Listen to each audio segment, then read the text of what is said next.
Can you introduce yourself? Good afternoon. Afternoon. Good afternoon, Bante. I'm Jean from Malaysia. Okay. Yeah. I'm so sorry I came in late this morning. Oh, okay. No problem. I think it's the email address. I mean, the email timing send administrative issues. Yeah. Okay. Yeah, that one should be my mistake. Very sorry.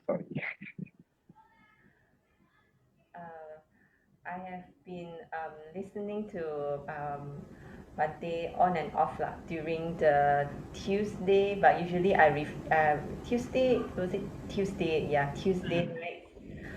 But usually I listen to the replays. I listen in the daytime. Ah. Yeah. On and off, and then so I saw this advertisement for this retreat. Then I thought of joining this weekend. Okay, that's great. So at least you've listened to the Tuesday session, so not that new, right? How about Dhamma Pia? Are you present?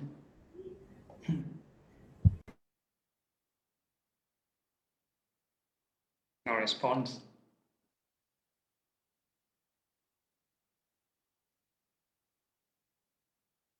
Okay, if no response, then all right. And I guess it's 1:30. We let Terence do the whatever introduction. Oh, okay. Mic not working, Dhamma Pia. Okay, if you have anything, you can type over the chat.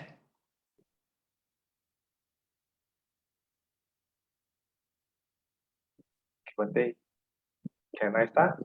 Okay, sure. Yeah, you can start. Yeah. Okay. Oh, it's on Facebook Live. Okay. and good afternoon, everyone. Welcome to MSBS Meditation Retreat Dhamma Talk by Phra Goh. Today is the 26th of June 2021. We are very fortunate to have with us CK Adhibalo, popularly known as Phra Goh. Bante is currently the religious advisor to Buddhist Youth Network Singapore and has been conducting MSBS Weekly Tuesday guided meditation since July 2020. Today's talk is on the power of abiding even one precepts. Now let us compose our minds, put our palms together, and welcome Bante. Over to you, Bante. Okay. Thank you, Terence. Yeah, because in today is this. Let me see, what's the awareness day today? Yeah, okay. Today is this International Day Against Drug Abuse and Illicit Trafficking. Yeah, World Drug Day. So today, because of this awareness day, then we shall talk about some of the precepts. Earlier this morning, for those who came early for the retreat, you'll be reciting the 5 precepts. So one of the precepts is avoid taking these intoxicating drinks and drugs. Yeah, so it's part of the precepts. So today we'll talk about this. Important. Some people think meditation retreat is all about sitting down, closing your eyes, and how about lifestyle-wise? Now, how does it play out in your daily life? Right. So we talk about practicing cultivation. It's a whole package. It's a whole package. It's not just about what you think. Yeah, it also manifests in your actions, your behavior. Right? So that's why we have this right speech, right action, right livelihood, and so on. Yeah. So we move on to this next slide. Okay, so this is Buddhism in summary. Now we have this special Buddhist day called the Magha Puja. Yeah, during this month of February or March. Then this is like the Sangha Day. Recently, this Vesak Day or Buddha Day is just over. And next month is the Asalha Puja or the Dhamma Day in July. So before that, there's the Sangha Day. So all the monks gathered, and I think about 1,250 fully enlightened monks, they gathered, and the Buddha, he just gave a summary of his teachings. Yeah, very simple, because they already enlightened, don't need extra instructions. So this is the summary. So the first one, the non-doing of any evil. And that means don't do any unwholesome things. So it can be from body, speech, or mind. Yeah. So in meditation, we are actually avoiding evil. Yeah. The performance of what is meritorious. Yeah. Do all the good things, the wholesome things. So in meditation, I always emphasize keep generating right thought. Because once the mind, you leave it autopilot, leave it idle, very high chance the mind will perform unwholesome thoughts or engage in unwholesome thoughts. And things like daydreaming, fantasizing, worrying, restless mind or sleeping, whatever. So this is we call natural clinging. Yeah, we have these kinds of sensual desire, form desire, and also formless desires. And these are the things that the mind will cling on. Okay, then the last one, to purify one's own mind. Right, so that's why in meditation we have the step of impermanence. Yeah, purifying the mind. So doing concentration, meritorious, yeah, but may lead to clinging to form and formless concentration. So that's why we always add in this insight element and the wisdom element of impermanence, rising and falling, and birth and death. Not to ask you to see past lives, birth and death, but it's moment to moment birth and death. Every moment change in sensation, birth and death. When you think of the hair growing and falling, skin growing and falling, that is a kind of birth and death. So it's here and now, kind of dharmas, which you can investigate, see for yourself, and it produces the detachment quite immediately. Yeah? So this will purify one's own mind. So for those who have attended the morning's session, you probably have a taste, the difference between, let's say, the samatha kind of sublime state versus the vipassana kind of sublime state. Yeah, there's a loving kindness without impermanence. You have certain kind of emotion. And then after you apply impermanence, you have a different kind of emotion, right? Or this compassion, appreciative joy, and equanimity. So there are different degrees, different levels of calmness of the mind or the purity of the mind. So we try to at least let you experience some of the different spectrums. Of course, I cannot guarantee you can experience all the spectrum, but you can. It's up to individuals' effort. Okay, so this is the Buddha's teaching, right? So this is called the Ovada Patimokkha. Ovada Patimokkha. So interestingly, the monks have to recite this after the Patimokkha session. Yeah, like a short chant, right? So after the monks finish chanting the 227 precepts, then we have this group chanting of this, a few of them. So one of them is this Ovada Patimokkha, and it's more like a recollection of this, what the Buddha have taught, right? And next slide.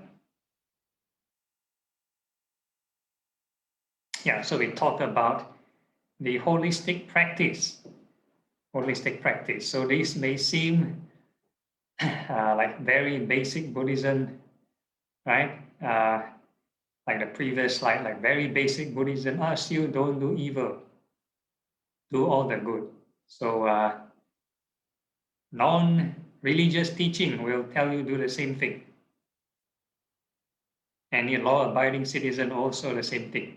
Be a good citizen. Don't do the nasty things. Don't commit any crime, right? But what's the difference? If let's say you want to talk about spirituality, there is the element, right? There's additional mile of this wisdom. You need to cultivate wisdom. It's not just about right action, right? A person can just stay at home, quarantine themselves, do nothing the whole day, right? That is also constitute sort of an evil action, right? But you want to talk about purifying the mind. It doesn't purify the mind. You just sleep the whole day, do nothing the whole day. That isn't purifying the mind. You're not creating enough wholesome or meritorious karmas. You're not benefiting or uplifting your mind. So there's this package, right, called this Noble Eightfold Path. Noble Eightfold Path. Right? Because today we're talking about abiding the precepts, avoid this taking of drugs. So, right, it's constituted under this right action. Yeah, technically, right action is. I'll go through it later. So I go through one by one first. So we start off with the bottom layer. Right. Actually, by right, we should start off with number 3, panya. Right understanding and right thought. Before we cultivate, like this morning, we started off with homage to the Buddha first. We chanted Namo Tassa. So that is to sort of show who is worthy. We take homage to the ideal goal. Right? We follow the Buddha's footsteps. We try to follow the Buddha's teachings. We take the Buddha as the teacher. Right? So that is having a right understanding. Right? So he represents purity, right? Freedom from greed and anger. So you must have this understanding first. So basically, it's the Four Noble Truths. That is his teaching. So his entire life, or rather his entire teaching career, the 45 years, he's teaching about Four Noble Truths and this Eightfold Path.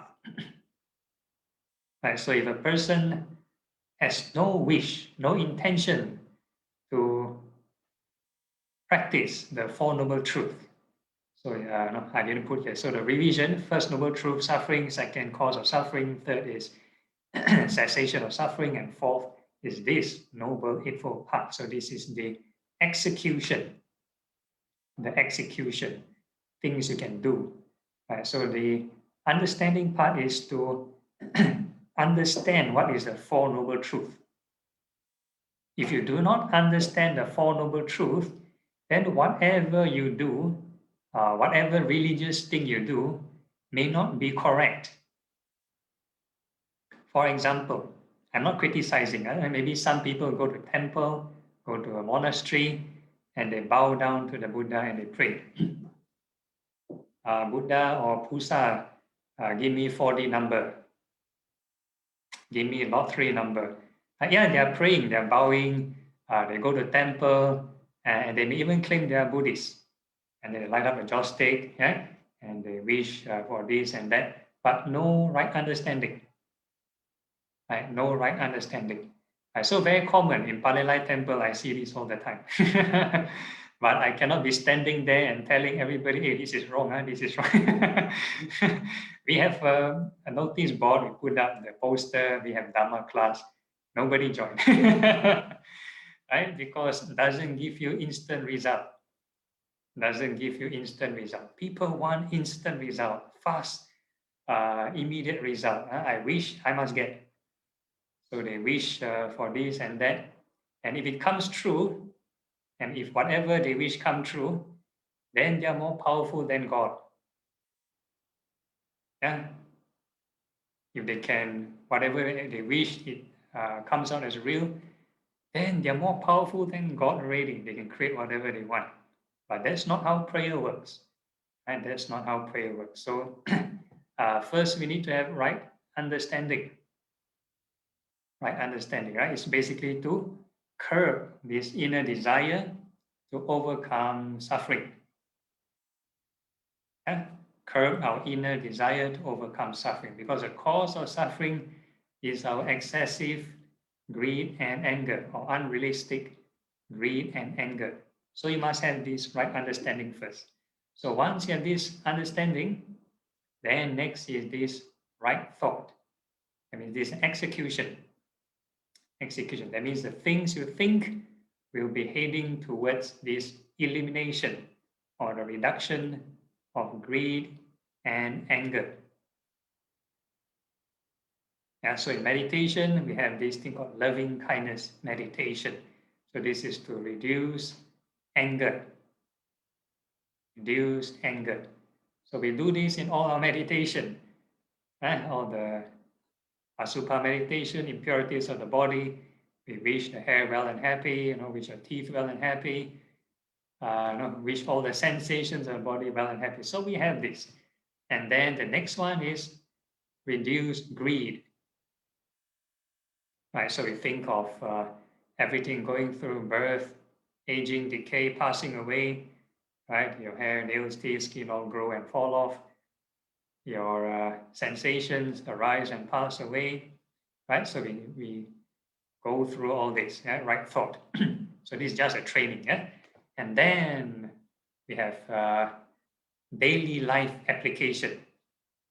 Daily life application. So we always say mind is the forerunner. So once the state of mind is correct, once the intention is correct, then your speech, action, and livelihood will be correct. So now we jump to level 1. Yeah. So I start off with the top first, right understanding, right thought. Then we go down to this sila, morality, speech, action, livelihood. Okay, so we talk about the 5 precepts. So in the right speech, in the precepts is only mentioned avoid telling lies. Avoid telling lies. But right speech has 4 aspects, 4 things. So telling lies is only one. Then there's 3 more things. The other one is harsh speech. It means angry speech, right? So if your mind is already, you have loving kindness, your anger reduced, what are the chances of having harsh speech? Unless you don't have mindfulness, you produce angry thoughts again, then you have harsh speech, right? So this is the second point. So harsh speech, avoid harsh speech. This is the right speech part. And then the next one, avoid this idle chatter. Idle chatter. That means avoid gossiping. Avoid gossiping. That means entering or starting conversations that lead to nowhere, doesn't help you, doesn't solve your problem, doesn't help in your work, doesn't help in your family, doesn't help in your relationship, doesn't help in your practice. Right? So this is called gossiping. That means you start any kind of topic under the sun that doesn't really help you. Right? So this is gossiping. Then the third kind of right speech is avoid this, or rather, sorry, the fourth kind of right speech is avoid divisive speech. Divisive speech. That means whatever you say can split up communities, split up groups. Yeah, you say, okay, this certain group or this certain community is bad, is evil. So this is what certain leaders like to use, can be at whatever level. If they want to create division and get certain following to support them, so this is very common around the world. So if we have this precept, if people observe this precept, then the world will be more harmonious. Will be more harmonious place. People won't have unnecessary discrimination. So in Singapore, one small case of discrimination, maybe somebody along the street being filmed insulting a mixed race couple. Hey, why you this race marry this Chinese woman? Then the Singapore government had to step in and lots of racial harmony talk, to try to promote racial harmony. They want to stem the problem, no matter how small the fire. Because once it becomes a big fire, then that's it. Then you burn down the whole forest. Yeah, so very dangerous. So one small divisive speech can actually divide communities and maybe affect the economy, affect the whatever. Yeah, and when there's more divisiveness, that means there's more hatred, more aversion between the different communities. So the more you split, more divided the community, the more hatred amongst all the different groups. Then there tend to be more hate crime. So maybe sometimes you see certain race group get attacked, right? Being assaulted along the streets and whatever, by more crime. So it starts off with this divisive speech. So once we reduce that means we are practicing this right speech. Okay, the next one is this right action. Right action. So right action is in the precepts is avoid killing, stealing, and the sexual misconduct. Stealing, killing, sexual misconduct. So interestingly, originally the precept never mentioned about the taking of drugs and these intoxicating drinks and drugs. So this rule actually came slightly later, still within the Buddha's lifetime, right? Certain individual took in certain drinks, then they start to be more heedless, the state of mind is blur, unaware, and they commit all the precepts. So, or rather they break all the precepts. So they added the rule, right, to avoid taking these alcohol and drinks and drugs that affect your clarity of mind. So as a Buddhist practitioner, we are encouraged to also uphold this precept. So this one is in conjunction with this World Drug Day. And next one, right? Livelihood. So basically any honest livelihood that doesn't harm anybody. Doesn't harm anybody. So don't engage in trade of harmful drinks and drugs. Yeah, so this is very important.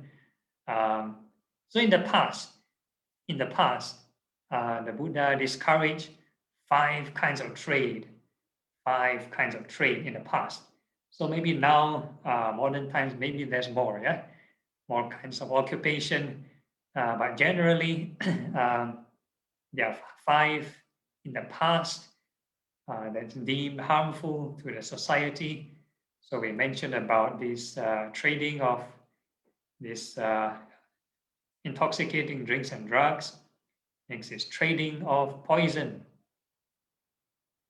Trading of poison, things that are killed, yeah, insecticide, pesticide, whatever kind of poisoning. So we try to avoid this kind of livelihood.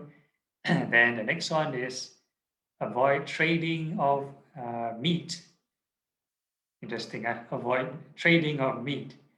So there are some traditions that promote vegetarianism. Some traditions go to the extent of promoting vegetarianism. And so for a lay person, because you have financial power. You choose what to buy, what to purchase. So it's your personal decision what to purchase, right? But for monastics, especially in the Theravada tradition that follow the alms round, sometimes we don't really have a choice, right? So whatever people offer us into the bowl, we accept. So if they offer meat, yeah, we can't no, we can't say no. Yeah? So whatever they put, we just accept. So if we are too choosy, sometimes no food at all. If the town only provide, no, that's the only food option they have, right? Certain meat they prepare, so yeah, no choice, just partake.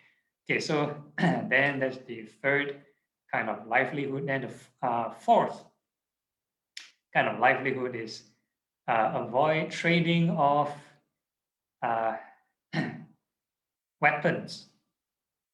Avoid trading of weapons, right? Guns, knives, whatever, yeah, bombs, and so on. So avoid trading of weapons. If there's no weapons, then there will be world peace. But unfortunately, somehow, right, because of certain, every country believes in their sovereignty and their national defense. These things still going on. And the fifth one, avoid trading of living beings. Avoid trading of living beings. That means like human trafficking or trading of animals. Yeah, pets, buy and sell animals, and then they start to breed animals and so on. Yeah? So, if possible, avoid this kind of trade. You imprison the being and make them lose their freedom and cause a lot of anxiety and so on. Yeah. Okay, so these are the 5 kinds of trade 2,500 years ago.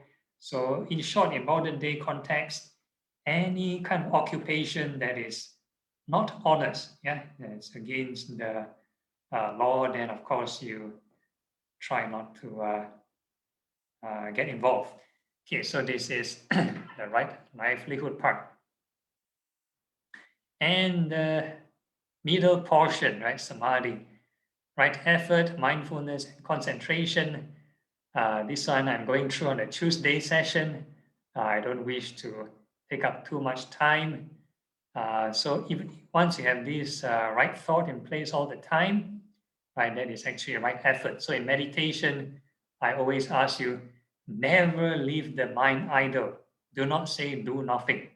Yeah, meditation cannot do nothing. Once you do nothing, the mind will cling on to all the unwholesome things that produce naturally, right? Things like sleepiness, yeah, drowsiness. That is very one of the natural inclinations the mind will cling on to. Things like worrying, things like anger, thoughts of complaining, anger, right? Restlessness, things like fantasizing, greed. So that will be the things the mind will tend to cling on to.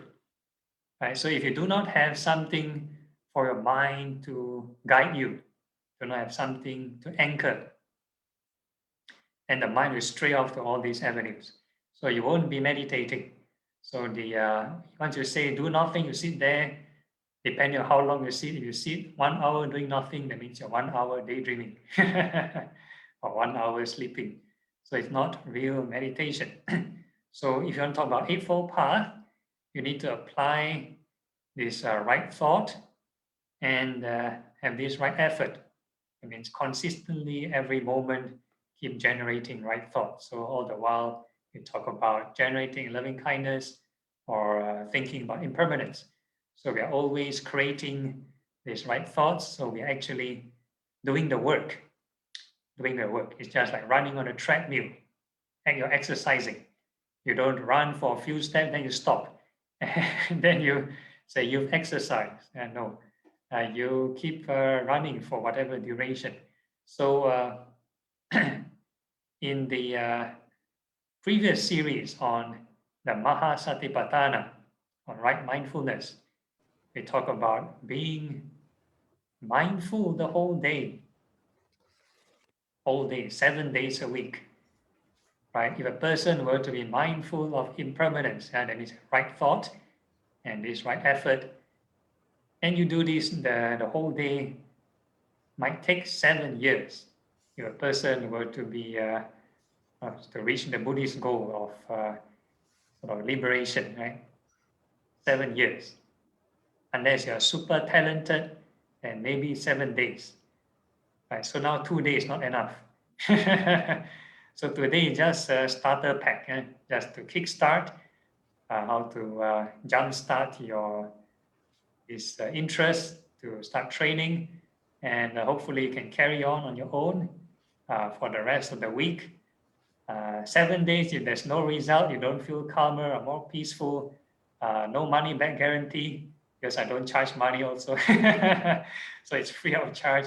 So of course, if there's issues, you can always come back in the weekly sessions. You can voice your questions, your queries, and we can always troubleshoot together. Yeah? Okay, so this is the Eightfold Path, and in the later evening segment, when we have more time, then we can do this concentration. So earlier on in the morning sessions, maybe some of you might experience different levels of concentration. There are many kinds of meditation objects.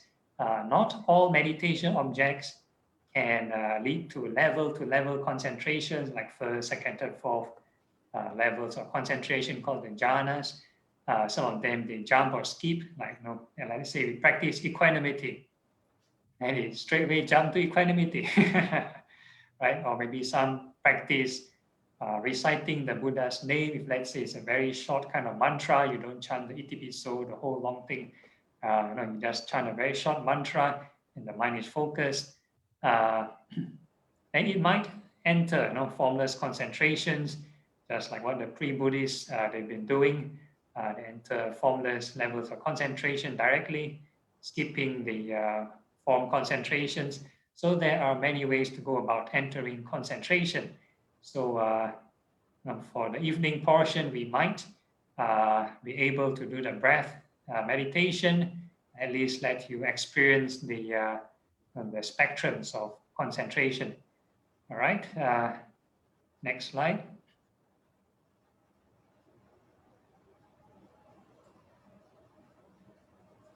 Okay, so talking about precepts, if you take the different packages, then you have different kinds of Buddhists in the Buddhist community, right? So we have the first category called the monks. So monks, again, there are two categories. We have the bhikkhus and the samaneras. That means the bhikkhu and the sami. Yeah. So the bhikkhus are the fully ordained monks, and the samaneras are the novice monks. So the difference being a bhikkhu gets the higher or the full ordination. That's like 227 precepts of the Patimokkha. In terms of Vinaya, we actually have more, maybe 1,000 over rules to observe. But in terms of the minor category under the Vinaya, you have this thing called the Patimokkha. So the monks will observe 227 precepts in the Theravada. In the Mahayana, I think there's more, there's 250, I think. Then the Samanera or the novice monks will observe 10 precepts. So it's like a huge jump from 10 to 227. It's like a person want to lift weights. They were training 10 kg, suddenly jump to 227 kg to kill them. Okay, no. Actually, most of the precepts, if you observe the 5 precepts well, that is the foundation. A lot of the precepts the monks have are sub-branches of the precepts. Like, for example, let's say killing, right? So for the monastic rules, like not killing, if let's say monks kill a human, that is a disrobing offense. Then if let's say we kill a non-human, that would be another category of offense. We harm or punch or hit a human, that is another offense. If we empty a bowl with living creatures in it, that is another offense. So we have so many different kind of rules just for one of your precepts. Right? So if you observe your 5 precepts very well, that is the main foundation. So you want to transit to 8 precepts is easier. You transit to 10 precepts is easier. You transit to the full monastic precepts is much easier, right? So this is the monks, bhikkhu rules. Then Samanera,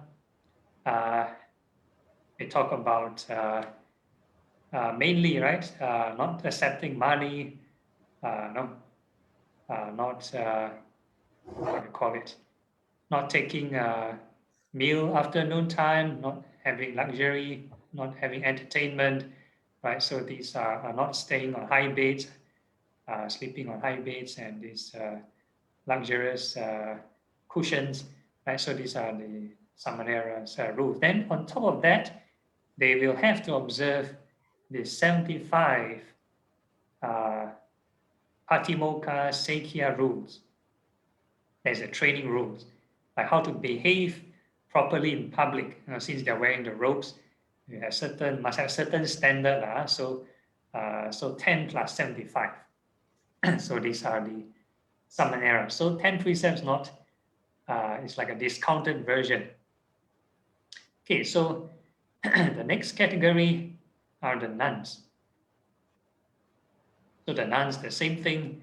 The bhikkhuni or the fully ordained nuns will observe 300 over precepts. So in the Theravada 311, maybe Mahayana have more, yeah. And the Samaneri, probably the same thing, 10 of the precepts, and the training rules will have more. So if you look at the diagram on the right, sadly, in the Theravada community, most of the schools, I would say most of the schools, do not acknowledge these bhikkhuni and samaneri. Yeah, very interesting case study. So in the top, you have this, the Thai tradition, we have this Meiji, right? And they're dressed in white, so they are observing the something like 8 precepts. Then in the Burmese tradition, you have the Sayalay, who probably sometimes they might wear pink or sometimes even brown robes. Then they want to observe additional precepts on their own, that is up to them, but there's no ordination ceremony. Yeah? So if you want to know more, you can listen to another talk on women and Buddhism. So I gave another talk on YouTube on that. I don't think it's on MSBS. It's on another platform. Yeah? So I might need to find out where's the YouTube channel. And if you're interested, then I'll share it here. Then the next one,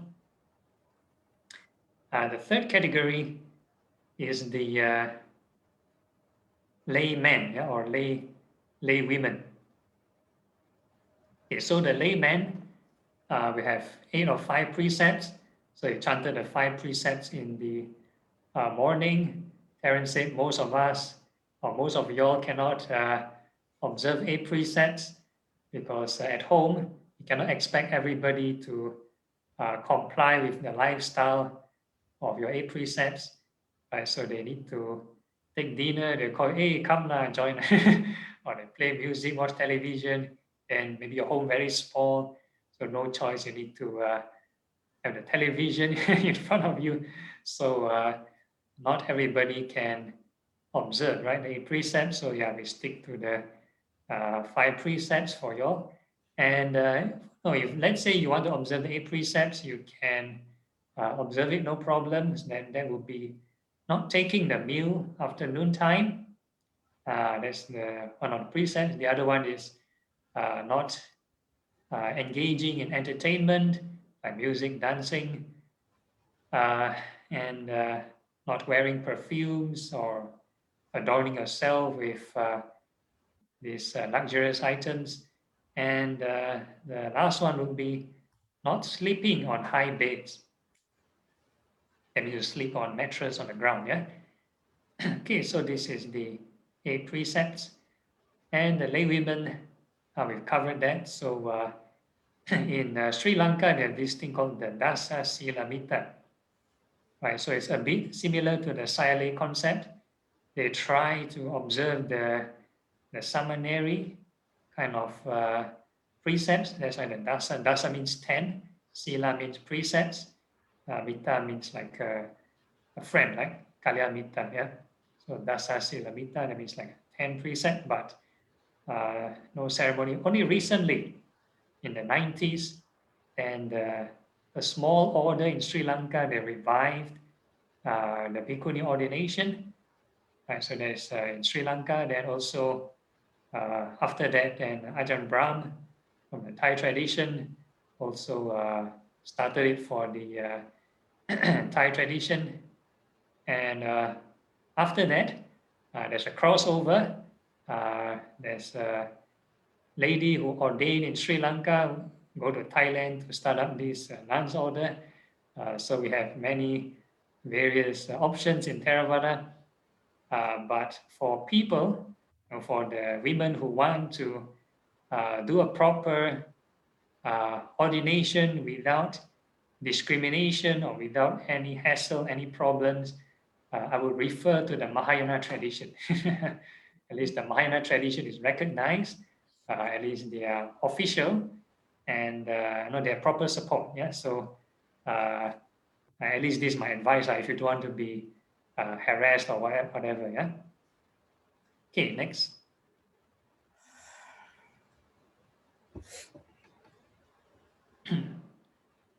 Okay, so the 5 precepts. So this morning we chanted in the Pali language. Chanted in the Pali language. So I hope those who attended will understand. But due to certain administrative issues, and some people didn't make it for the chance. So we'll go through it in English. So you can just, you can read through in English. So the first one is the precept to undertake the training to abstain from killing. Right, so this is the first precept. And the second one, a training rule to abstain from stealing, right? Taking what is not given. So the first one, right, to abstain from killing is to train oneself to reduce anger. Right? Why do you want to kill? What's the reason? What's the intention? Can you recall an incident where you want to kill something? Anybody kill out of greed?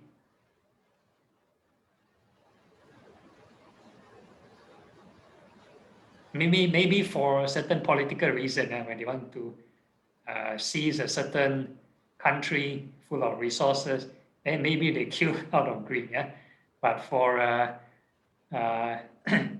normal people like us, normally if we kill is because of aversion, right? Starting from maybe small insects, right? They're irritating, like mosquitoes, they bite you, right? Or certain ants, houseflies, whatever it is, you want to kill. So that is because of aversion. So if we refrain from killing, then actually we are training to reduce aversion. So even if a person doesn't start off with right understanding, they just out of blind faith, they just go to temple, then the monk, a lot of, interestingly, a lot of missionaries, especially the Thai tradition, they go overseas, go to a foreign country that doesn't use the Thai language. And a lot of them, in their missionary coursework, do not provide them with language course. That means they do not train them in the language to speak to the local folks people they are being assigned at. So they will just speak Thai language. Right? So a lot of devotees, when they go up to the Thai monks, the Thai monks also do not know how to teach them, do not know how to speak to them. And some may have the desire to learn, and some may not want to learn. Yeah? So depending on their language proficiency. So a lot of them won't be able to teach or explain, so they just say, okay, just follow me, you you recite Pana, Tipata, and just chant, chant, chant. Then a lot of people, maybe out of blind faith, do not know what they are chanting this for what. Yeah, so even if they get to know, oh, do not kill, and, they do not know the reason, never mind. We just accept it, practice it out of blind faith, do not kill. Over time, when they follow the precept strictly, and they find that every time they want to kill, there's anger, and they'll start to see, right, it's from the state of mind. Right, they have the habit not to kill already. That means physically they know it's wrong. Then they can know the emotion inside is building up. They want to smash the fly or whatever it is, kill the bug, and they know it's within them, the anger. So they will, if they start to have this right understanding, then they'll try to quell this desire, work towards the ending of this tension or stress within them. So that's the purpose of the precept. First is a primary external safeguard. Right, so this is the first one. Okay, then the second one, undertake the training rule to abstain from taking what is not given. So this one is to train yourself to reduce greed. Reduce greed. Right, if let's say you want to take something that is not being offered to you, not given to you, then it's due to greed. You want it. Right, so if a person practices this precept well, then they're reducing this greed. Right, so this is we call it one of the physical approaches. Right, so the mental approach, then there's lots of contemplation. Now we think of impermanence. The traditional explanation would be practicing generosity. If a person wants to reduce selfishness, reduce greed, then they must practice generosity. Practice letting go. Right? First, physical letting go, then give your time, effort, whatever you can offer, right? And you slowly share. So this is practicing of giving. And the third one, undertake the training rule to avoid sexual misconduct. So this one is to train oneself to not cheat on your partner, or not to engage another partner who already has a partner, and not to have an affair with another person who is engaged or is married. Yeah, so this is avoid sexual misconduct for 5 preceptor. So, but for a preceptor, that means no sexual misconduct at all, no sexual relations. So this is for the third precept. And for the fourth precept, undertake the training rule to abstain from false speech. Right, so this one is to practice honesty or truthfulness. Yeah. And the fifth one, abstain from drinks that cause heedlessness, so drinks or drugs, right, that cause this affect your clarity of mind. That means avoid this addiction. So a lot of times, the fifth one is there's a lot of this psychological addiction. Very hard to break free. Psychological and physical addiction. Right? How many of you know of any people addicted to drinking or taking drugs or smoking? Anyone?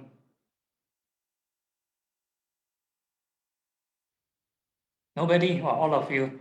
Your friends and family all very moral and very wholesome. Okay, very Good, wise choice. Yeah, very meritorious, very blessed. Born in company of wholesome fellowship. Okay, so but if you do know of people who are sort of engaged or addicted to certain habits like drinking or taking maybe cigarettes or whatever it is. So these are a form of addiction. That can be both mental and physical kind of addiction. So you just tell them to stop, they'll get into cold turkey. Cold turkey, that means there'll be physical kind of reaction, start to runny nose, start to shiver. So it's they need to take to survive. If not, the body will suffer a lot. Yeah. So for those who've been addicted for a long time, these are the adverse kind of reaction. So it's good to avoid. No, once you have not taken it, do not take it at all. Right. Once you are addicted, then physically you will be dependent on taking them, and it can be very costly, right? Economically very costly, and it will affect your social lifestyle. Social lifestyle. That means once you are too financially dependent on these items for you to survive, right? You may start with maybe one bottle, then the body no kick already. You need more. The body needs more. The mind needs more. Then end up you get two bottles. Then over time you increase. Same with cigarettes or maybe drugs. Then you need to spend more money buying those stuff. Then you affect your work, affect your family. Then eventually you have not enough to pay for these items, but you need it to survive. If not, your body will suffer. Now you break down physically. So you end up borrowing money from your friends and family. So if you borrow once, maybe still okay. You keep on borrowing, your friends and family will run from you. So you're nobody. Then you end up trying to go to loan shark. Then you get into more trouble, get into interest, they pile up, then get into problems. Then if you can't even pay up the loan shark, they end up stealing, right? So you end up breaking the precepts, right? Stealing or robbing or whatever to try to get these drugs. You're so physically dependent, right? So this is the cycle. So if you avoid taking, that's the best. Then you won't create unnecessary problem, not just for yourself, but for your loved ones. For your loved ones, your friends, your family members, right? So very important. In Singapore, I think I had been engaged or invited by this Buddhist fellowship in Singapore to do this prison religious counseling for prison inmates. Of course, so not all of them are drug related. There are all kinds of criminal cases. Maybe some of them are drug related.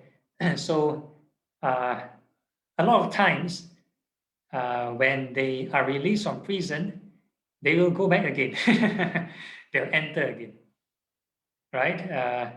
Lots of factors, because they are so used to this lifestyle for so long.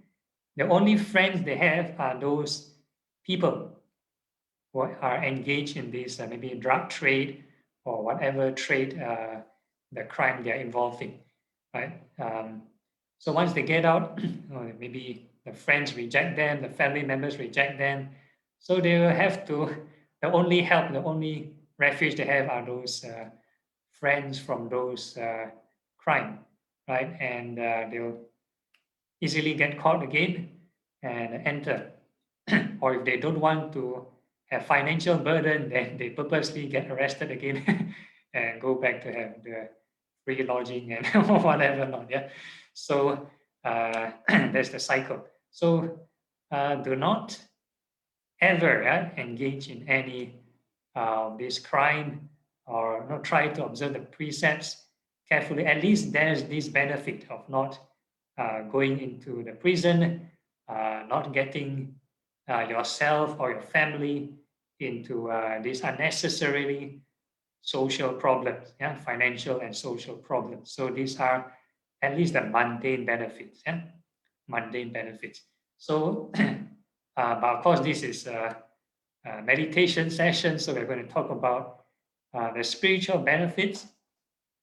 So any law-abiding person can follow, like mentioned right from the start. When we talk about lockdown, stay at home, right? Anybody can just sleep the whole day at home. You sleep the whole day, will you break any of the precepts?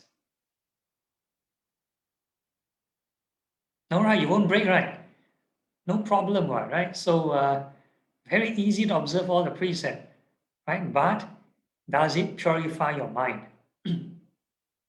Doesn't purify. So if a person is, we have right thought or right view, then you must know you need to do something more than that, more than not doing. So this is a proactive approach, right? So observing the precept is a passive approach. It's more like defense, and just don't do. So now we talk about offensive, how to fight this defilement, how to fight greed and fight anger. Right, so this is the proactive approach. Okay, so next.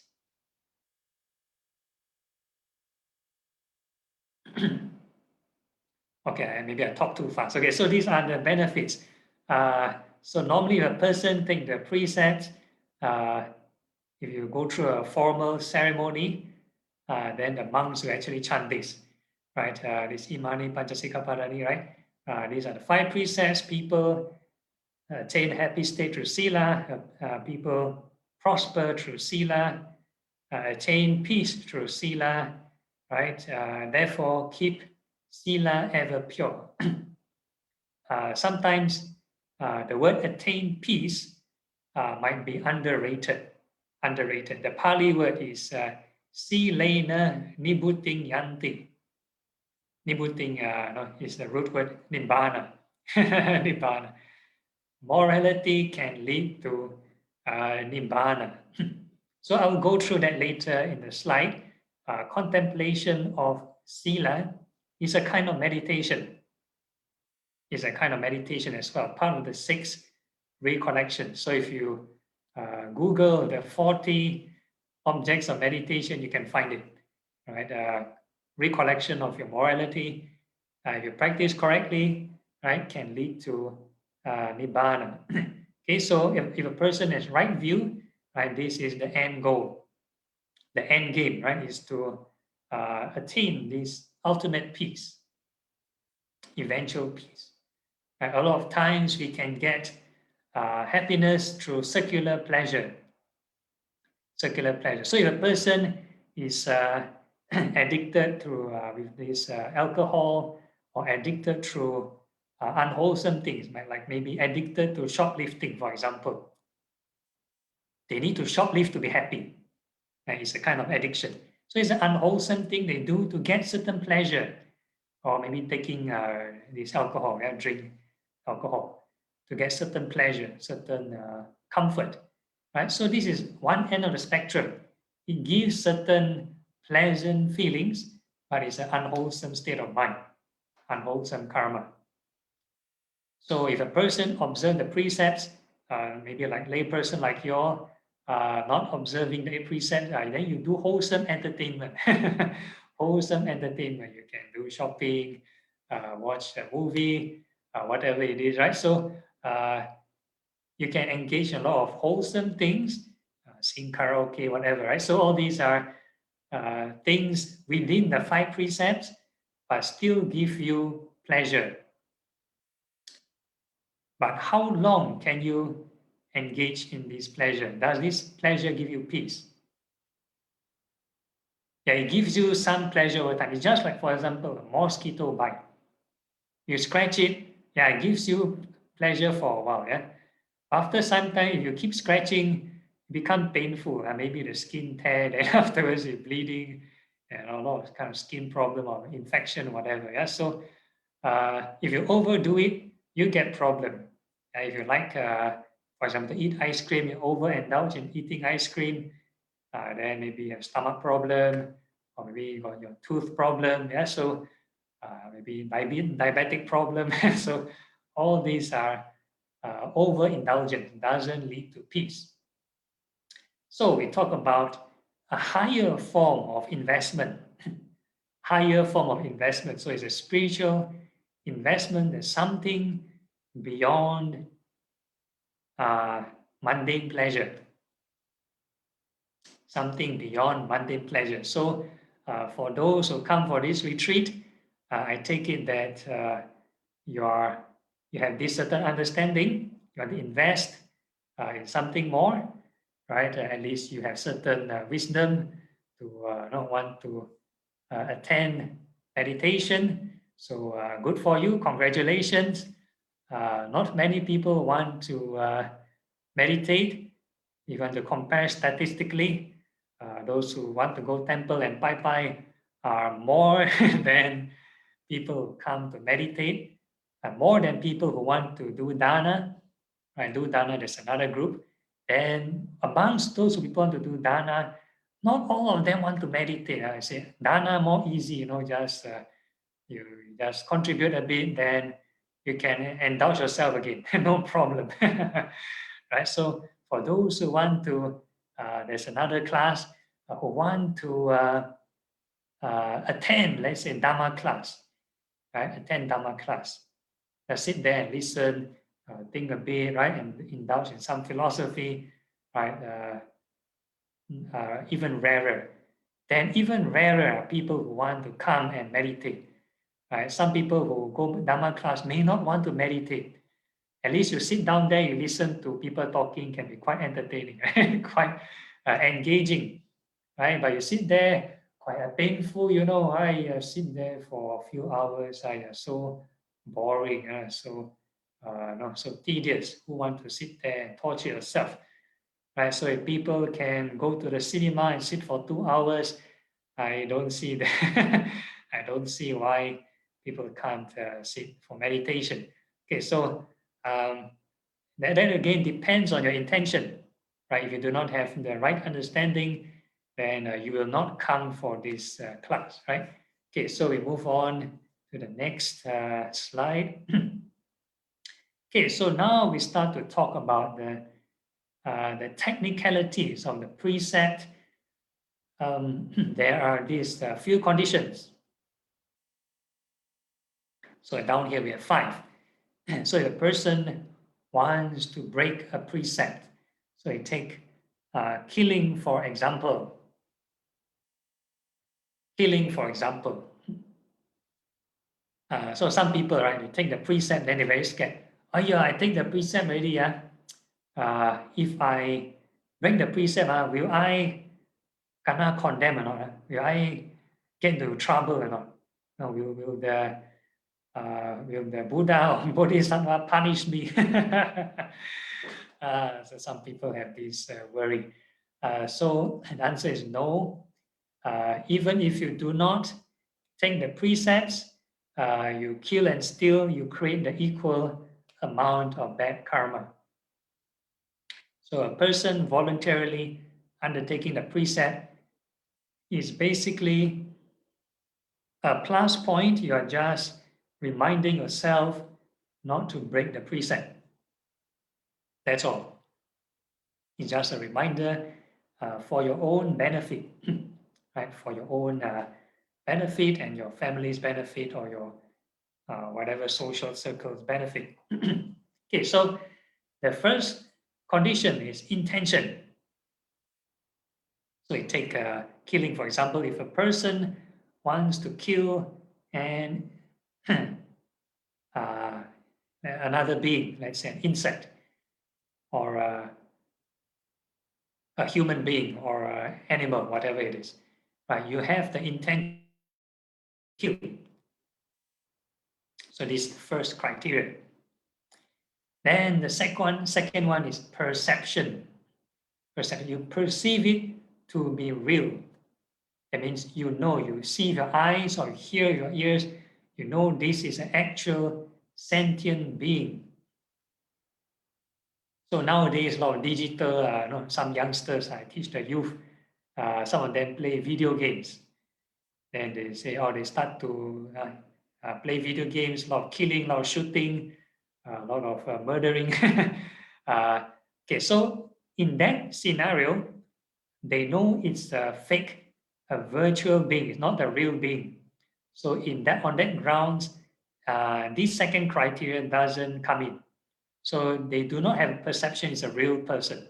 It's a fake, virtual avatar. Yeah? So there's no breaking of precept. But in terms of creating unwholesome karma, yes, of course, you have aversion. You want to the character kill you. You want to kill the character back. So there is aversion involved. There is certain karmas produced, but of course, there's no breaking of the precept.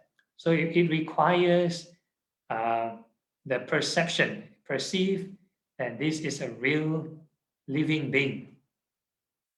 Doesn't matter it's a human or an animal or insect, it must be a real living being. So this is the second criteria. And actually the second and the third is the same, the object or perception. Then the fourth one is the execution, the means of execution. That means either you yourself go and do it. So whatever precept can be stealing, you yourself go and steal, or you yourself go and kill, or you yourself go and take the drink, right? So there's an effort involved. That means you yourself go and do it. Or you go through another person. For example, let's say a person, maybe for a lay person, let's say you go to a live seafood restaurant, live seafood restaurant. Then you see the certain fish or certain crab swimming in the tank, still alive. They say, oh, still fresh, still alive. I want this one. Yeah, you point. And the chef will go and take it up, go and slaughter it. Then you tell people, I never kill one. I never kill one. Right? The chef does it. But you ordered the meal. Right? You pointed it yourself. That means you ordered someone to do it. So similarly, let's say a more drastic scenario. Let's say you hire a mercenary or hire an assassin to kill a certain individual. That also constitutes effort.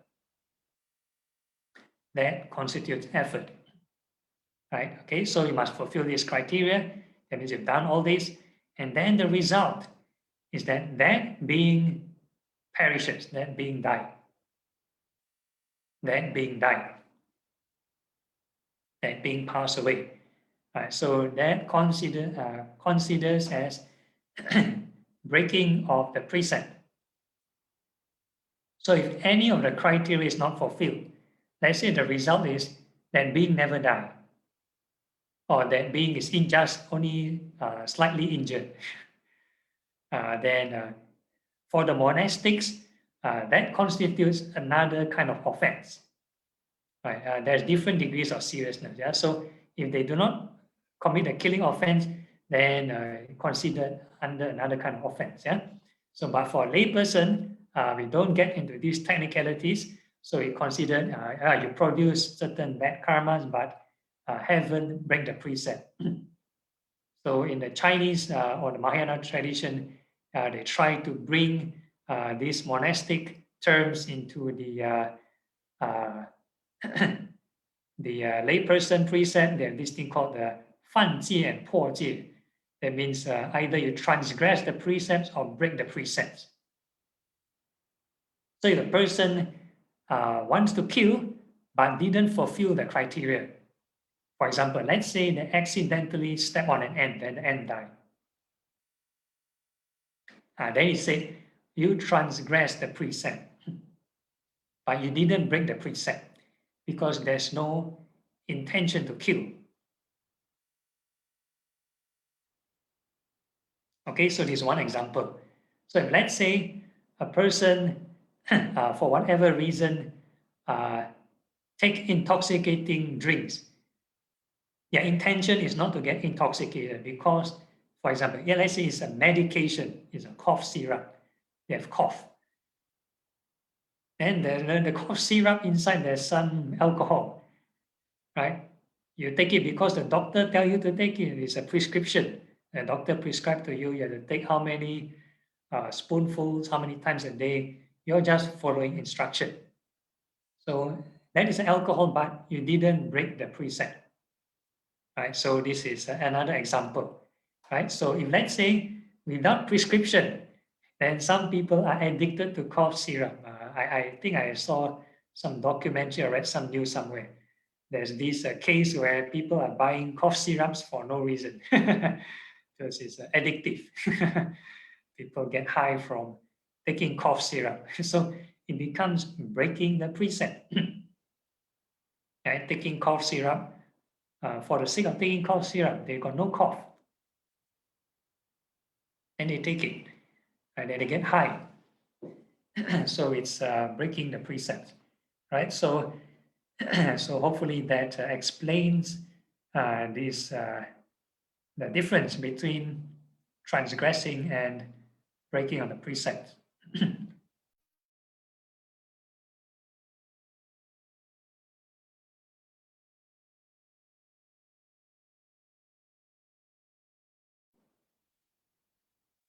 Yeah, excuse me, my throat gets dry. Okay, next slide. Okay, so and then the next case scenario, we are going to talk about this Salayaka Sutta, called the Brahmans of Sala. These are the Brahmans that went to the Buddha and asked the Buddha, what are the conditions that lead to lower birth? It means how to reborn in the hell realm, the hungry ghost realm, or the animal realm. Unwholesome, negative states of birth. So the Buddha told them, if a person commit the opposite of these 10, and the opposite of these 10, it means they break the 5 precepts, yeah, and have this wrong thoughts, right? Thoughts of greed, hatred, and delusion. Then they'll be reborn in the states of deprivation. And the Buddha added on, right, how to be reborn in wholesome states. Some people want to be reborn as human, devas or higher. Then you need to perform these 10 meritorious deeds. So there are various sets of 10 meritorious deeds. So this is one of them. So this is considered a slightly more passive approach, just by not doing only, not doing. There's other more proactive 10 meritorious deeds, require one to study Dhamma, share the Dhamma, that kind of stuff. So that's in another discourse. Yeah. So, but for this one, very simple, just don't do only. Just don't do. So I'm going to go through these 10 things. Okay, so the first one, giving up in taking life. So this is basically your first precept. Don't kill. Right? And the second one, giving up in stealing. Right? Don't steal. The third one, avoid in this sexual misconduct, wrongful sexual misconduct. And the third one, telling lies. So this one include the 4 right speeches. Yeah, avoid lying, avoid slandering, avoid harsh speech, avoid frivolous speech, and these are the 4. Yeah. So interestingly, the alcohol segment is not there. So we take the 5 precepts, right? We keep the alcohol precept inside also. So the last 3 will be giving up of lust. That means thoughts of greed. You have thoughts of hatred, and the last one, thoughts of wrong view. Oh, very demanding. You're a person, no greed, hatred, delusion, that is an arahant. And there's a person fully enlightened. So these are the 10 meritorious deeds. So in our meditation class, we are actually very proactive in the last 3, right? When we have loving kindness, meditation, we are practicing this giving up of hatred.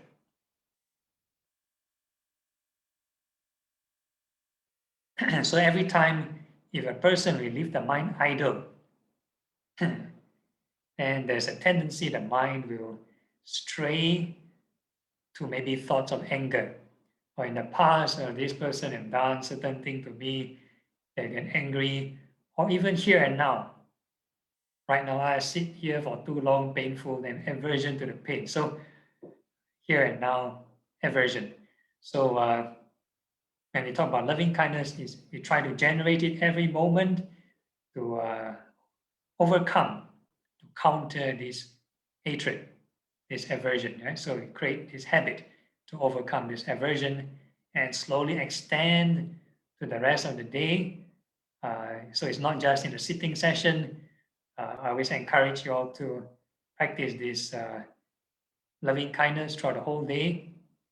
Right? If you want to really talk about giving up hatred, so start with trying to maintain this whole day, loving kindness whole day. Then the next one, the next instruction in the meditation is impermanence. So a person practice contemplating this birth and death all the time, rising and passing away all the time. You are reducing lust and also wrong view, the delusion of permanence. Everything is permanent, it's fixed one, it's real. But if we contemplate on impermanence, that is birth and death, we are slowly reducing this lust. Actually, if a person practices impermanence, it's a 3-in-1. They're actually trying to reduce greed, hatred, and delusion. But sometimes a bit too demanding, too difficult. It's just like exercise, yeah? You need to do warm up first, do stretching.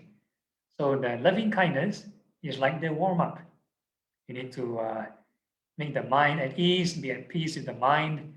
Then you do a bit more heavy lifting to the impermanence.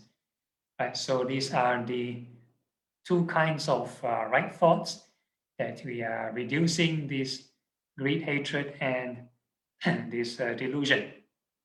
Okay, next.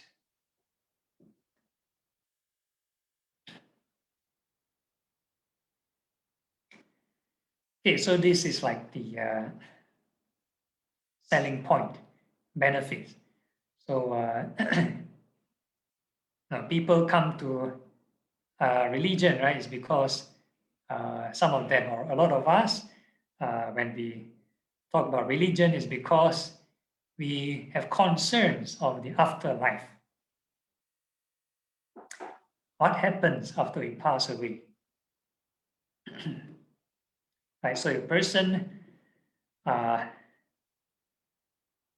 That means afraid of going to the bad states. That means afraid of being reborn in the lower realms, right? The hell, animal, or the ghost realms. Then you should try as much as possible to do the 10 wholesome deeds. So it is believed if a person uphold the 5 precepts very well, at least you can be reborn as a human.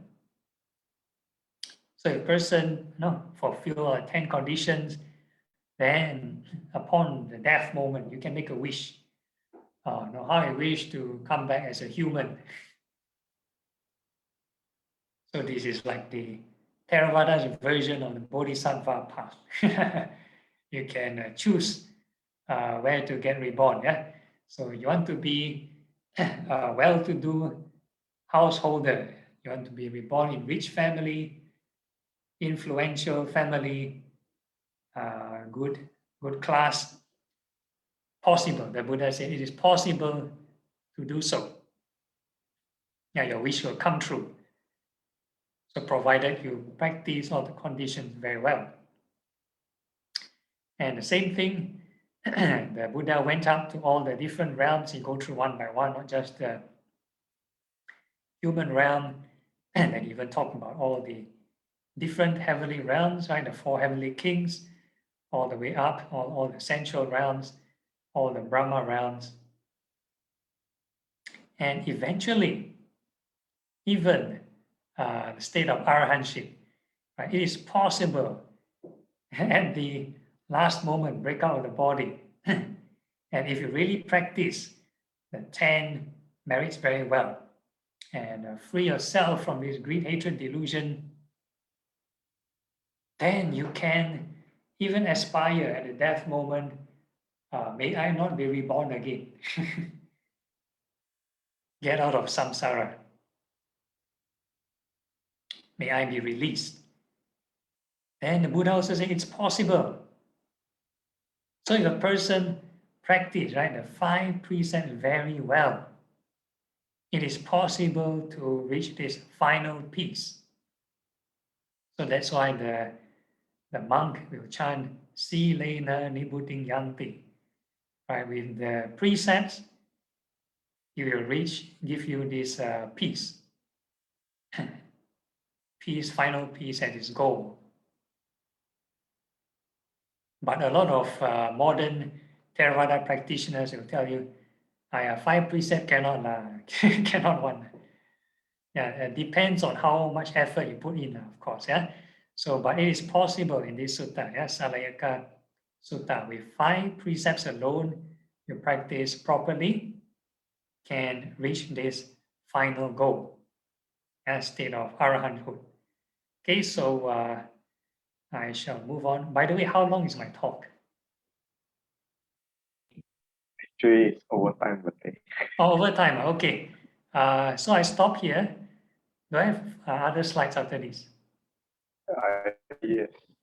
Okay, so I leave it for Q&A.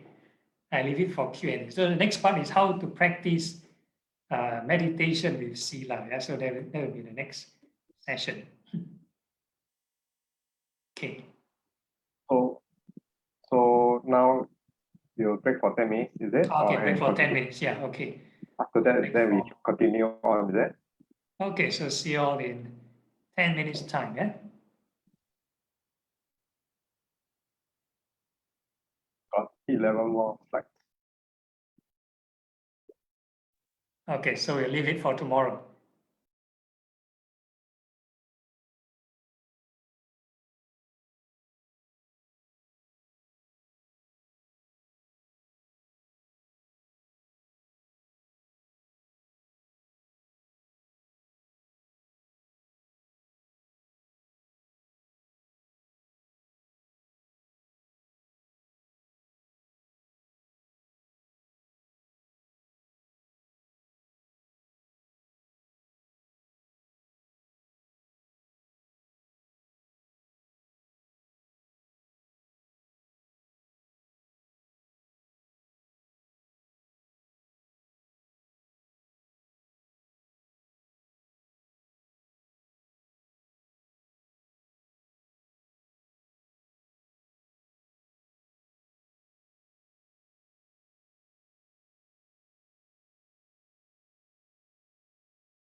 Okay, this is 10 minutes.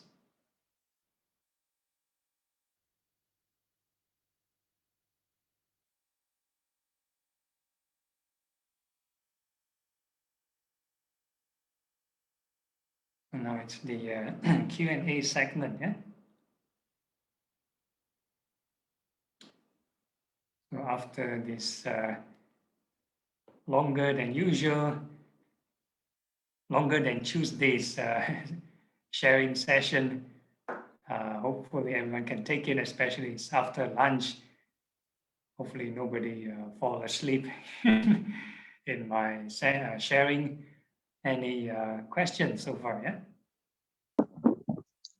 I have a question. Okay, yeah. Okay, regarding the first precept of non-killing, so I give one scenario. Suppose that if our house, our house, there's a huge infestation of pests, infestation of cockroaches or ants or whatever. So what should we do? Should we call the pest control to get rid of these pests? And the second scenario is, some time ago, I'm sure all of us remember, in before this COVID outbreak, there's another outbreak called the SARS, SARS, or the bird flu. It is due to it is carried by the poultry or the chicken, the birds. So I think it originated in Hong Kong many years ago. So what they do, they have to exterminate. They have to kill the chicks in large scale, where they took all the chicks, they insert it into the plastic bag, and then they would gas the chicks to death. So they have to do that so that the virus, the contagious virus will not keep spreading. So what is your take how to deal with these two scenarios? Yeah. Okay, so the first scenario, we had a discussion with there last week. Somebody was complaining of pest issue like mosquito. So there are natural solutions. There might be certain plants or certain fragrances, certain natural things like maybe like spraying maybe vinegar at the doors, to prevent the ants from entering and that kind of stuff. So there are natural solutions which doesn't require the use of pesticide, and that might help. So that would be one solution. But there are cases like even sometimes in our temples, people have in a drastic move, right? Sometimes there's a need to call pest control companies. Certain monasteries, the abbot might make this decisive call to call this pest control to eliminate certain pests. Of course, there's heavy karma involved with the killing. So the last resort is to kill. So if you can avoid killing, please avoid killing. Use as much natural resources as possible, natural means, like let's say for mosquitoes, I think Susan had mentioned the citrulina, citrulina plant or the fragrance can dispel the mosquitoes. Yeah. And then the second scenario about animal to human transmission, right? Animal to human transmission. That again, there might be a lot of political angle to it, right? There's many scientific opinion. One of the opinion that I've been following is that the virus might be over-exaggerated. Right, the virus, there's no proper test study on the first SARS virus. they over-exaggerate it, and the first case have been overdosed, the treatment overdose, and the patient died. And that's how they sort of ramp it up to make it look like it's very serious. So that's like the first SARS. So like the killing, if let's say it's a real issue, a real pandemic, we talk about right livelihood. Yeah. So if a person can avoid into this killing livelihood, no, please avoid. But if you are already into that line of work and you have no choice for whatever reason, there's no employment, and it's not your call to kill. It's not you the one that intentionally want to kill. No, it's somebody ordered you to kill it. So the orders come from somebody at the top. So that person will bear the heaviest karma. Yeah. So the one executing it depends on the intention of the person doing it. Do they kill with a lot of aversion, or they kill it with a lot of this sympathy? Yeah. So of course there's karmic repercussions. So there are a lot of these vegetarian movements. You say, I see like you all, who else you all want to eat the meat, right? If not, there won't be such issues. You can avoid these issues totally if you become vegetarian. So again, there's many takes to it. So if you can avoid, if you're a layperson, you have the financial power, we avoid this trading of this meat, you can avoid buying if you want. So this would be my advice. Yeah. All right. So there's lots of viruses and diseases all around nature. I think it's very foolish to kill everything, just to make sure they don't have contact with humans. Sometimes there might be a political angle to it. Yeah. Okay. Any other issues?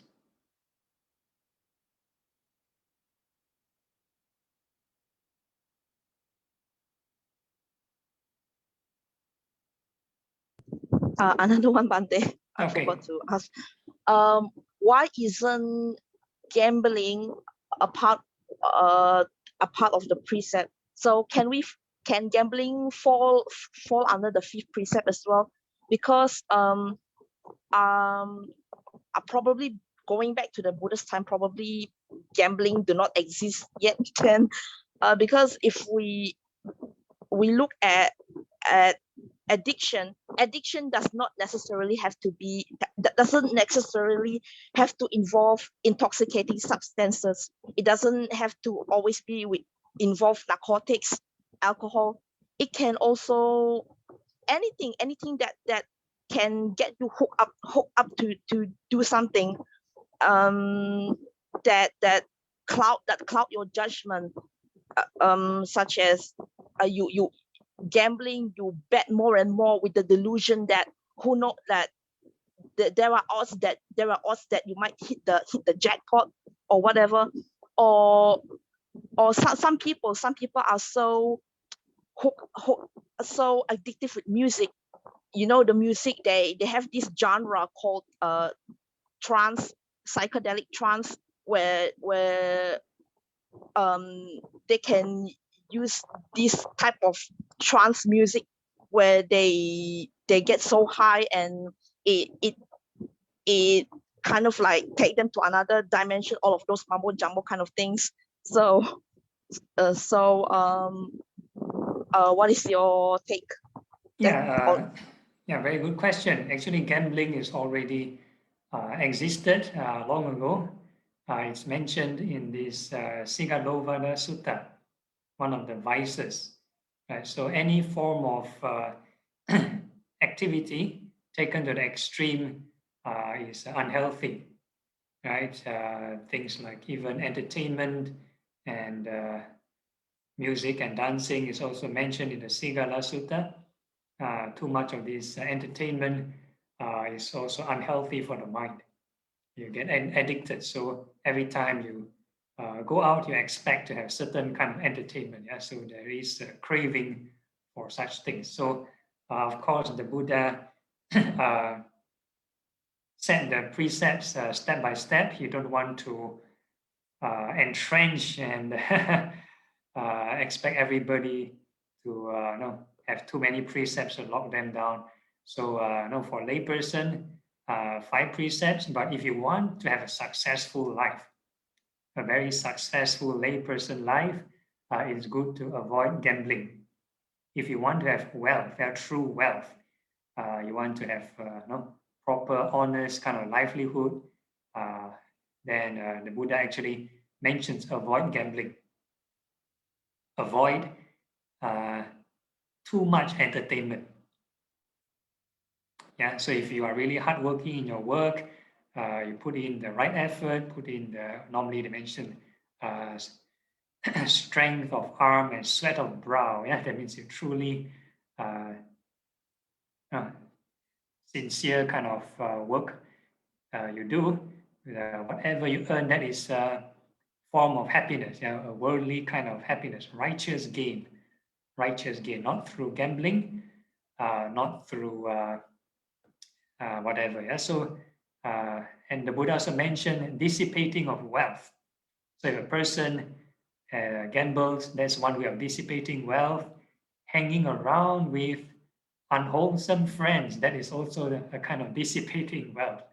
Yeah, too lazy, that is also dissipating wealth. So maybe one day we'll go through this Sigala Sutta. Yeah, very interesting sutta. So hopefully that answers Yiling's question. Okay. All right. Any other questions? Yeah, Bante, I have a question. All Is right. it right view same as a right understanding? Yeah, it's the same. Different translators use different terms. And if is it listening to the music, Dhamma music or the Dhamma song? I mean, yeah, Dhamma song. Consider breaking the 8th precept.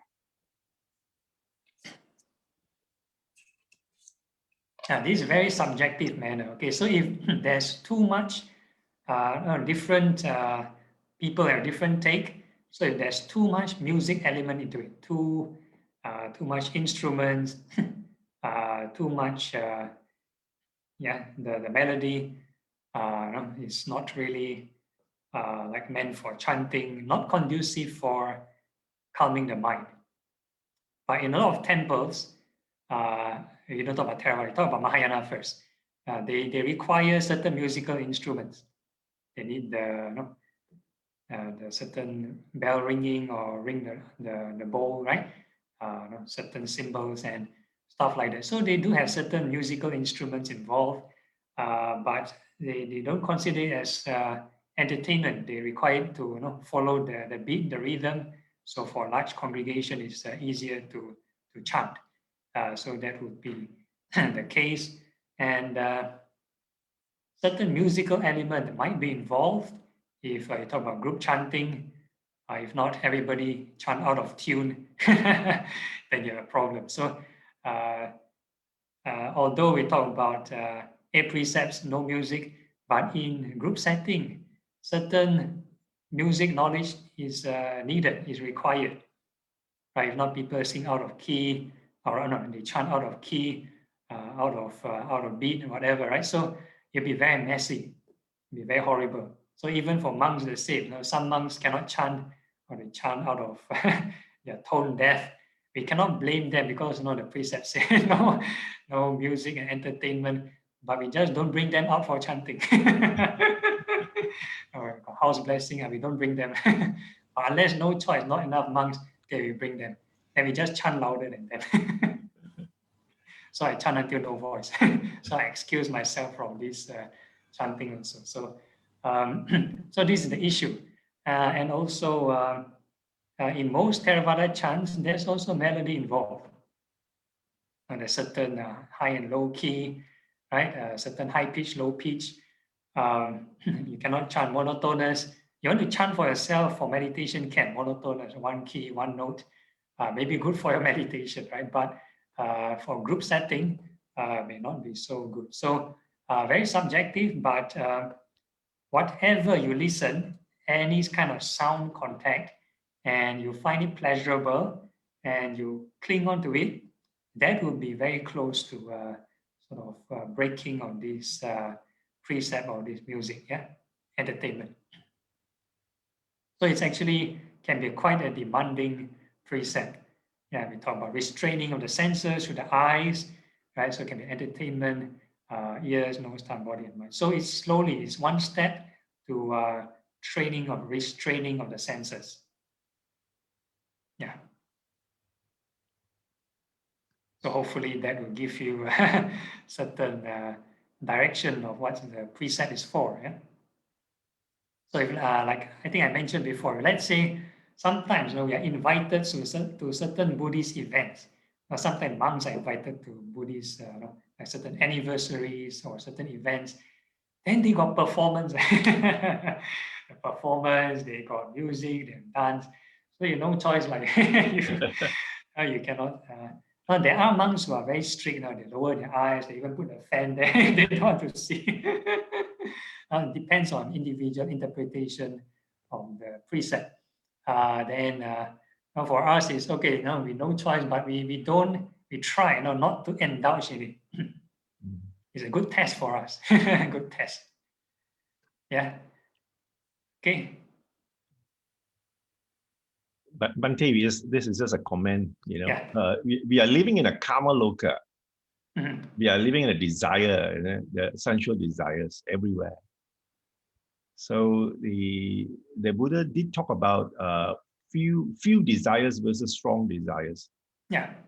Isn't it? So the practice is more about trying to reduce our desire, not to increase the desire, so that we won't be caught. Yeah. Correct. Yeah. So again, it depends on your reflection.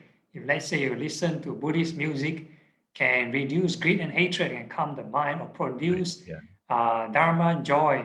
When you reflect on the meaning of the music and produce Dharma joy, then that will be your transferring it to spiritual contemplation. But you must know to differentiate. Like if you listen Dharma music, like no different from any ordinary music, you still dance and enjoy. Then that will be wrong contemplation. Wrong contemplation. Yeah. But lately, there are certain monks that bring dancing to Dharma teaching as well. I saw some video clips where monks are singing and happily singing away and dancing. Yeah, singing is I think was quite common long ago. Yeah. Yeah. Quite common.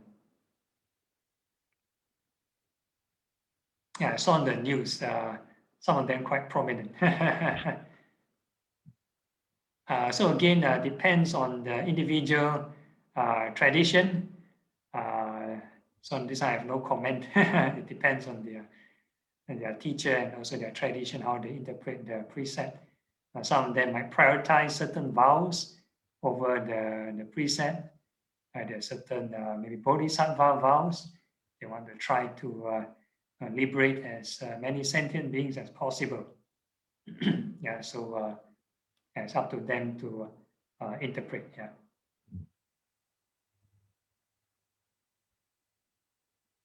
Okay, any other issues or questions?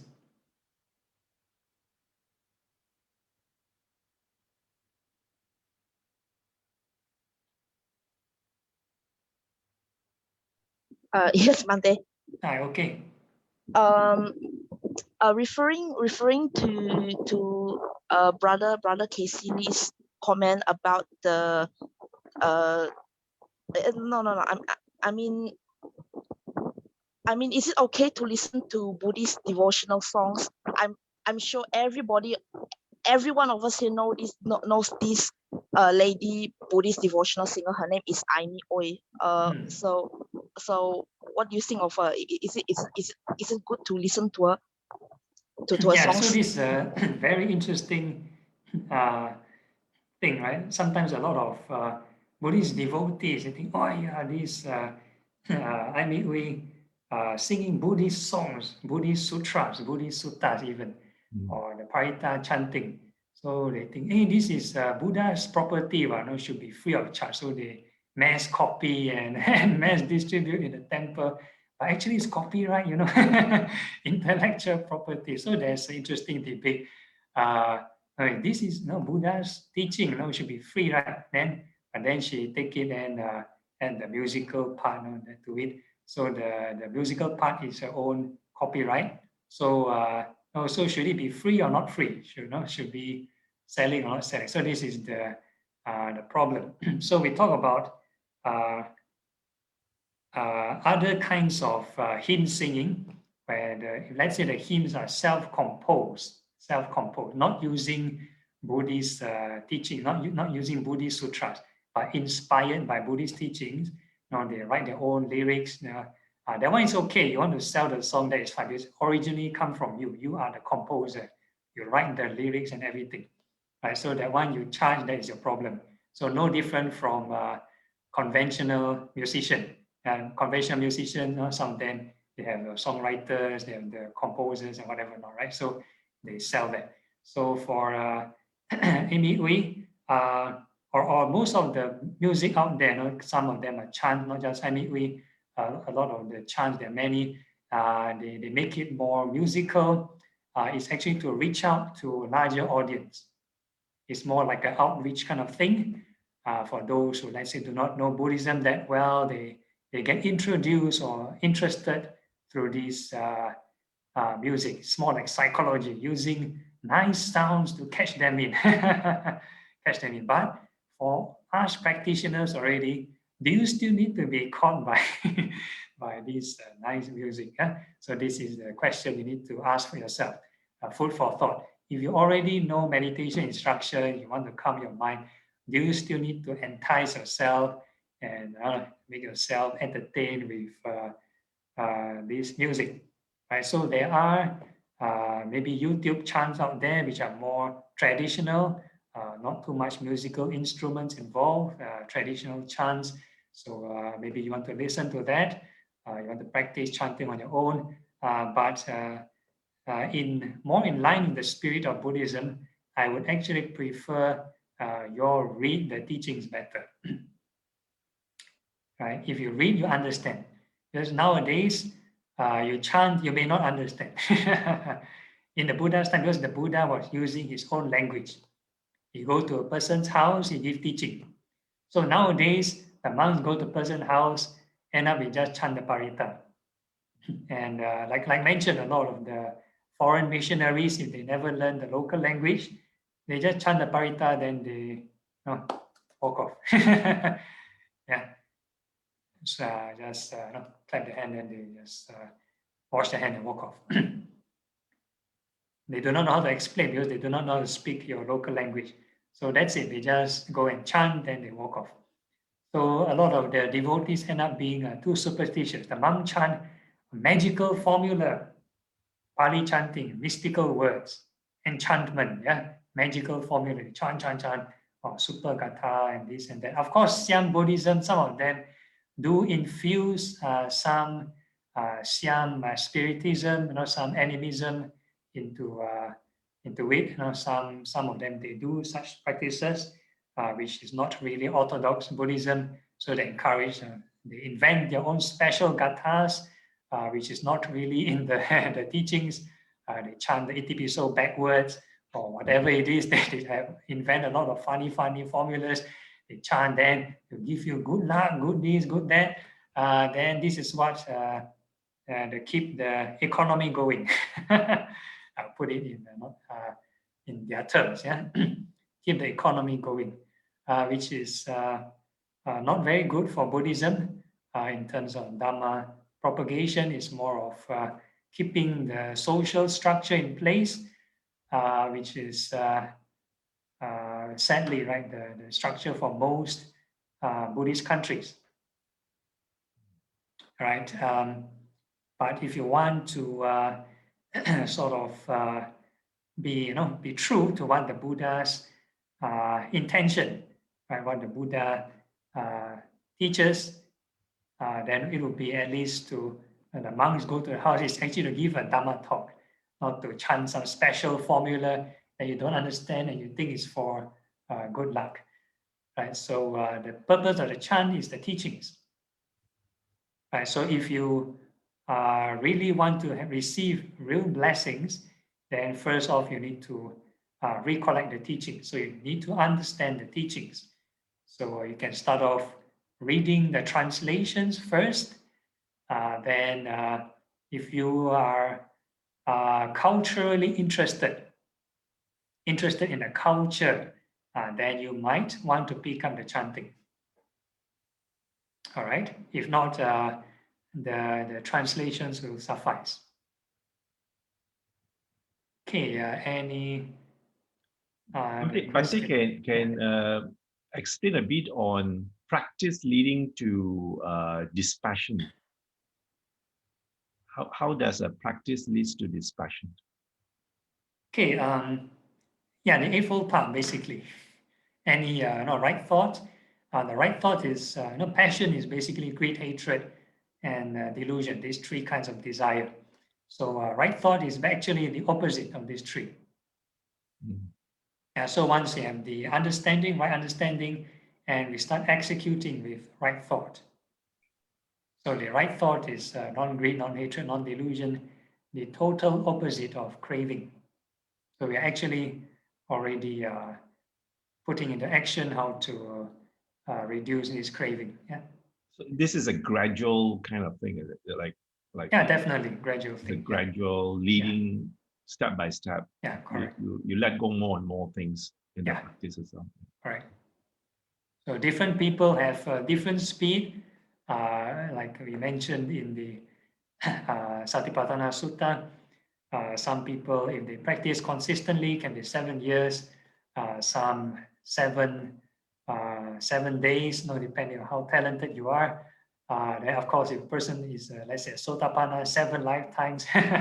So different people, different, depending on the conditions, how much effort you put in also. Thank you. Okay. Yeah, Monday, I ask question. Okay. We always hear the emphasis on cannot speak on high beats. Can you explain on this? Because when I attend the 8 precepts over at Maha site, they also did emphasize on this. But it's not that my bed is high, but because I have a 10-inch mattress, so it makes my bed look very high. Yeah. Okay. There might be several reasons to it, but the main purpose is to have a simple life, simplicity. That means not to have too luxurious and comfortable lifestyle. So the high bed, whole idea is not to be too comfortable. That means simple mattress, but again, very subjective. For monastics, we have also a lot of, let's say, elderly monastics. So even in our monastic rules, it is mentioned that bed can have certain height up to the knee length, easier for them to sit down. Some of them have knee problems. They cannot go down to the floor kind of mattress. So we give them certain height, a bed frame with certain height to it. So of course, not too high. If too high, maybe they fall down. So not just safety precaution, but mainly is to reduce this ego. Sometimes too high, you think you're a king, or too comfortable, you won't reduce craving for desire. So that's the main intention. So depending on what you have, of course, if let's say your bed is already like that, you don't have to purposely order a new mattress or whatever it is, which might be additional cost. So the whole idea is simplicity. Yeah. Actually, I didn't realize that by buying that 10-inch one will make my bed so high. Yeah, I was really unintentional. Yeah. So you have to take in several factors, sometimes the age or physical conditions. right? Sometimes in the monastic rule, we have lots of exceptions. We don't really break the precepts because there's certain illness, because of certain health or certain illness. Then the precept won't be considered broken. Yeah? So there are lots of exceptions. So if let's say you're elderly, you have certain health issues or physical issues, then certain rules can be more relaxed. Yeah. Thank you, Bande. Okay, no problem. Okay, any other issues? Any questions? How about the Facebook comments? Are there any?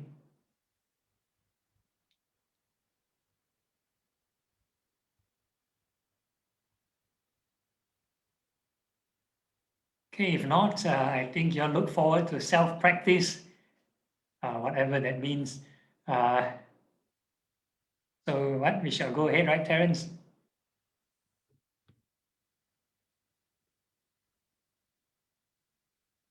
What do you mean, Bante? If there's no comments on the Facebook, then... yeah, I'm going through now. Oh, okay.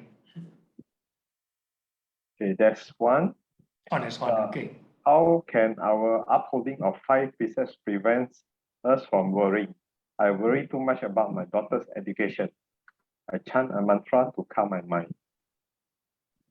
Yeah, okay. So the observing of 5 precepts will prevent this unnecessary remorse, yeah, unnecessary worry related to moral related issues, right? That you've done to create this guilt or remorse, yeah. But in terms of planning, for your career or study, then that is another kind of worry. So what you did is correct. You have certain practice, you chant, you recollect certain mantra, or you do it repetitively to calm the mind. That's a good kind of Dharma door for you. If it works, then that's effective. Yeah. Okay, if anything else, Terence, any other comments? So far, no. Okay, if not, how about the Zoom participants? Anything else? Yeah, Bande, sorry. Okay. One last question. Okay. Just now you mentioned about there are practitioners who pray that they don't want to come back again to this world. So it means that they don't want to go through the mother's womb again. So how do we actually able to overcome this step? Yeah, so it is believed that a person who has eradicated greed and anger, then let's say they are this anagami, this third stage of sainthood, this non-returner, or if let's say they are the 4th stage of sainthood, which is fully enlightened and arahant, then it is believed that they won't be reborn again. But let's say if your knowledge on Buddhism is very limited, how can you reach this stage? Okay. Reducing greed and hatred doesn't require vast knowledge of Buddhism. Yeah, requires emotional detachment. Right. So we have discussed a few case studies. One good example is this Venerable Chula Pandaka, a very intellectually challenged monk in the Buddha's time, cannot memorize any teaching, can get enlightened. He just the Buddha just instruct him to just clean with a white piece of cloth, clean something, clean. Then when he turned the cloth turned from white to black. Then he realized impermanence. And he realized the Dharma. So that could be one case. Then another case is this Arhan Sivali. He is not believed that he studied a lot of Buddhism. He just shaved his hair and he got enlightened. Yeah, he just shaved his hair. You see, the hair is impermanent and got enlightened. So every time we meditate, we think of the hair falling off so many times, still not there. So need more practice. Then another extreme case would be this Venerable Ananda. And Venerable Ananda is the disciple of the Buddha, his attendant, foremost in memory. So he remembered all the teachings of Buddha. Whatever the Buddha taught, his mind is like a tape recorder. He remembers everything. And he's the last one to get enlightened. Yeah, last of the Buddha's disciple to reach enlightenment. So in the first Buddhist council meeting, right, there are these 500 arahants that gathered there, and he's the last one to qualify, yeah, last one to enter. All right. So the rest of the other monks, maybe they just listen to one sermon. They can't be bothered to remember everything. They reach enlightenment. Yeah. Thank you, Bante. Okay, no problem. Okay, any other questions?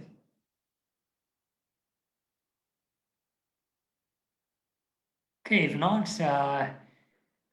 then I think you'll look forward to your break. Your self-practice. Bante, Yeah. do you want to continue Is that continue? the slides? No need. Next session. Yeah, we leave it for So the tomorrow session. tomorrow, don't start with the grief thing, is it? Yeah, continue with this one. Yeah. Okay. Okay. All right. So see you all back. What time again? 7:45. There will be 7:45. another Q&A session at 8. Okay. All right. So see you all back at 7:45. All right. Okay. So maintain this. They call it mindful of impermanence. Yeah. And hopefully you can be back with this more wholesome state of mind, and we can proceed on with another kind of meditation. Okay, so see you all back in the evening.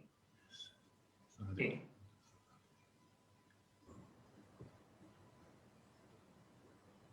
Thank you, Bante.